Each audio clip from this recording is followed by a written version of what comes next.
Hola a todos, mi nombre es Marisa Narváez y para mí es un honor y un placer traerles esta presentación. El tema es neotenia inducida por consumo crónico de drogas. Paso a hacer la lectura. Usualmente, cuando pensamos en el consumo crónico de drogas, nos enfocamos en el daño orgánico o en la adicción clásica vinculada a la marginalidad, a enfermedades mentales severas o contextos problemáticos. Pero hoy quiero proponerles una mirada distinta. ¿Qué pasa con esos adultos funcionales que, sin ser adictos de manual, parecen haberse detenido en su crecimiento emocional? Adultos que consumen a diario drogas que lo toman como forma de vida, consumiendo todos los días, apoyándose en el hecho de que aparentemente son sustancias inofensivas, naturales, brindadas por la madre tierra. Aquellas sustancias, por supuesto que poseen propiedades y cualidades beneficiosas para fines concretos y en dosis específicas. En algún momento fueron solo de uso recreativo, para ocasiones especiales, o consagradas como parte de rituales sagrados, apartados con un sentido específico y guiados por un maestro con un fin determinado. O como tratamientos para ciertos trastornos mentales, o traumas específicos.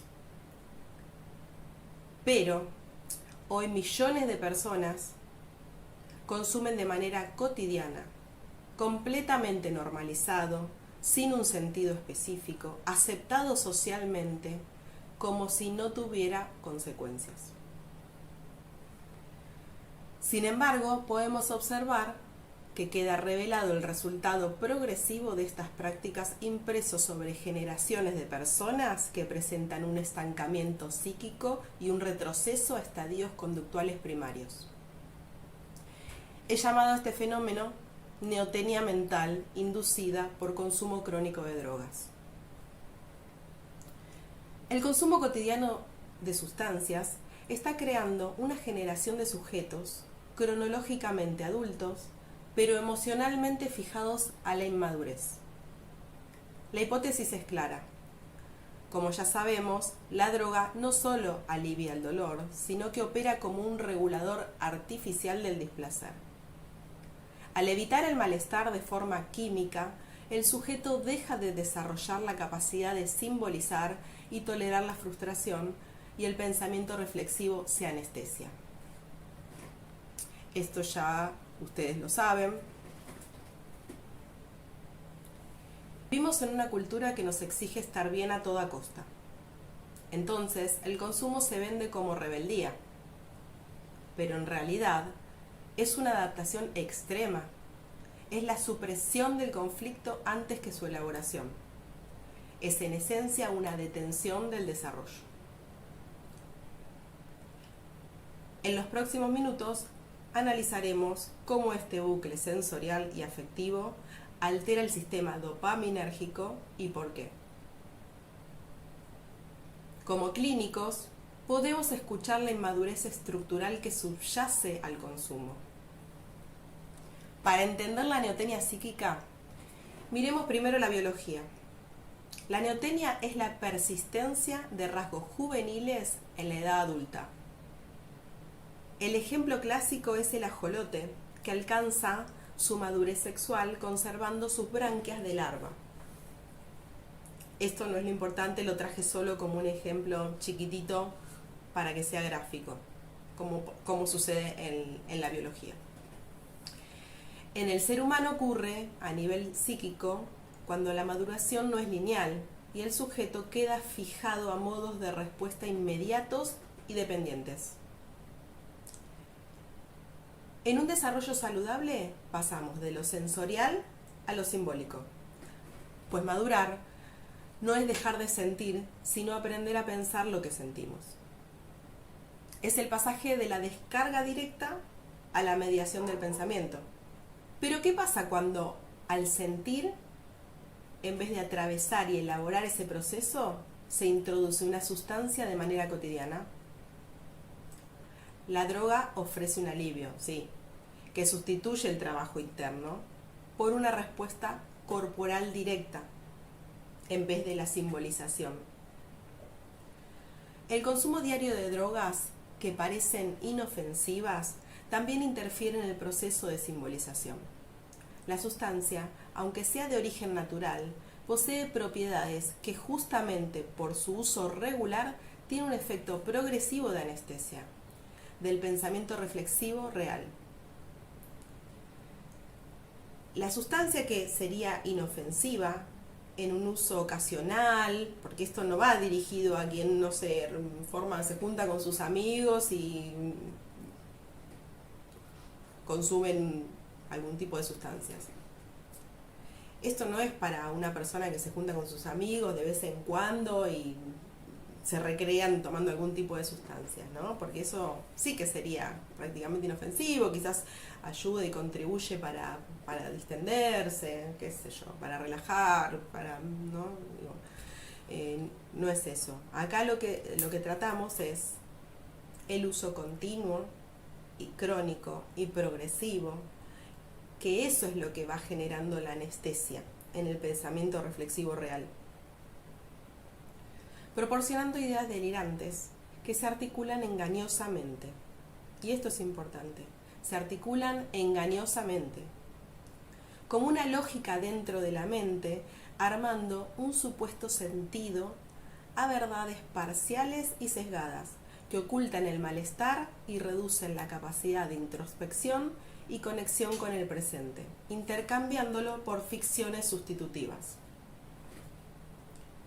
favoreciendo un modo de funcionamiento concreto centrado en el cuerpo y en el placer momentáneo. Aquí lo que surge es la ficcionalización de la experiencia. En consecuencia, el sujeto pierde la posibilidad de elaborar su experiencia, permaneciendo atrapado en un bucle sensorial y afectivo propio de etapas tempranas del desarrollo. El sujeto no elimina el conflicto, lo recubre con narrativas pseudológicas. Son ideas que tranquilizan, pero no transforman. El consumidor asiduo cree que está meditando o conectando con el universo, cuando en realidad está anestesiando la capacidad crítica que le permite la verdadera elaboración. La consecuencia es un bucle sensorial. La experiencia no se vuelve historia, se consume y se disipa. De este modo, nos encontramos, por ejemplo, ante un adulto relativamente funcional, pero con una tolerancia a la frustración de un niño de 5 años. La regulación del malestar ya no es un logro del yo, sino que depende de un agente externo. El consumo diario altera los circuitos dopaminérgicos mesolímbicos. Normalmente la dopamina gestiona el esfuerzo y la espera. Pero la droga colapsa el intervalo entre la tensión y el alivio. Al eliminar ese tiempo de espera, eliminamos el tiempo que el cerebro necesita para pensar. Y en consecuencia, el cerebro aprende que el displacer no debe ser procesado, sino neutralizado. Entonces se produce una atrofia funcional de las funciones ejecutivas. El sujeto conserva su intelecto, puede ser una persona, un profesional, un comerciante, un ingeniero, la profesión que sea, pero ¿qué pasa? Con su capacidad de regulación emocional retrocede a niveles primarios. O sea, conserva su intelecto, pero su regulación emocional retrocede a niveles primarios. Lo más fascinante y peligroso es la creación de pseudosentido. La droga modela el contenido del pensamiento. Aparecen ideas autorreferenciales y dogmáticas que justifican el consumo. No son delirios psicóticos, son ficciones defensivas que evitan que el sujeto se pregunte por su propia angustia. Esto es muy importante. Evitan que el sujeto se cuestione por su propia angustia. Desde esta perspectiva neurobiológica, nos muestra que la droga no solo genera adicción, sino que simplifica el psiquismo. Lo vuelve más concreto, más inmediato, y por definición menos humano, menos simbólico, y la mente queda atrapada como en un presente continuo sin historia.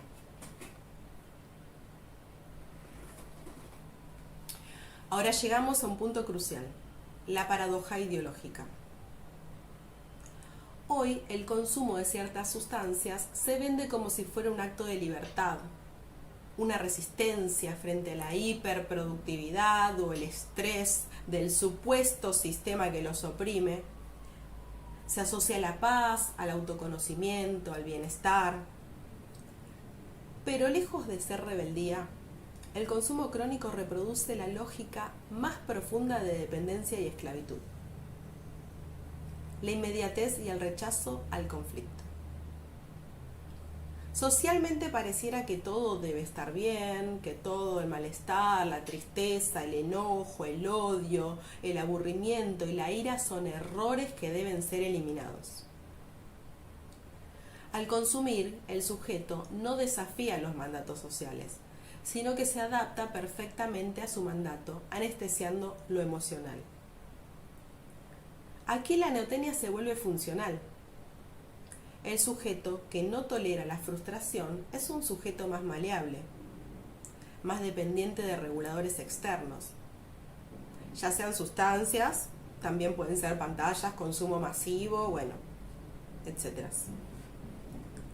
La droga promulga un ideal implícito. Si algo duele, bórralo.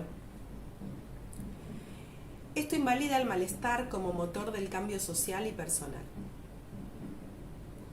Estamos ante una libertad engañosa, pues la verdadera libertad adulta requiere la capacidad de sostener la falta y la contradicción, como así también poder hacerse responsable y responder frente a lo que le sucede.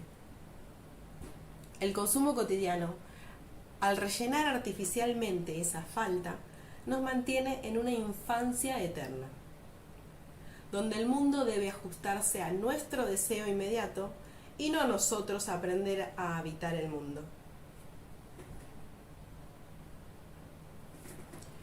¿Cómo escuchamos la neotenia en la clínica? No hace falta buscar siempre a una persona en crisis profunda. Busquen al adulto relativamente funcional, pero que no puede sostener un vínculo, que huye del silencio, huye del esfuerzo, de la confrontación con la responsabilidad, o que colapsa ante la mínima frustración laboral.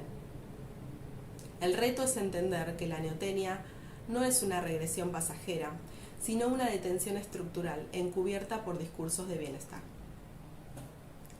Sabemos que nuestro objetivo no debe ser intentar quitar el síntoma rápidamente, sino devolverle al sujeto la capacidad de simbolizar. El tratamiento del consumo habitual debe pasar de la abstinencia conductual a la maduración psíquica. Ayudar al paciente a que el displacer vuelva a ser un motor de pensamiento y no algo que deba ser silenciado. En conclusión, la neotenia mental inducida es un gran desafío de nuestra época. Más bien, apuntando a un modo preventivo y a desenmascarar aquello que se estableció como modo parasitario dentro de la sociedad. En un mundo que nos invita a ser niños eternos, la madurez se convierte en un acto de libertad.